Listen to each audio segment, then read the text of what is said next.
Hello everybody, this is Cody with Fields BMW Lakeland. I'm here today in a 2024 M340. I'm going to show you how to adjust your ambient lighting. You're going to hit the 4 squares. Then I'm going to use the knob down here to go to interior lighting. Give me a moment to find it. There we go. Now you got all your ambient lighting settings right here. So if you want them off, want them back on, change your color.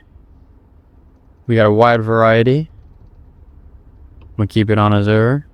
Brightness, reduce for night driving, and then your dynamic lighting. And there you go. That's how you change your ambient lighting settings.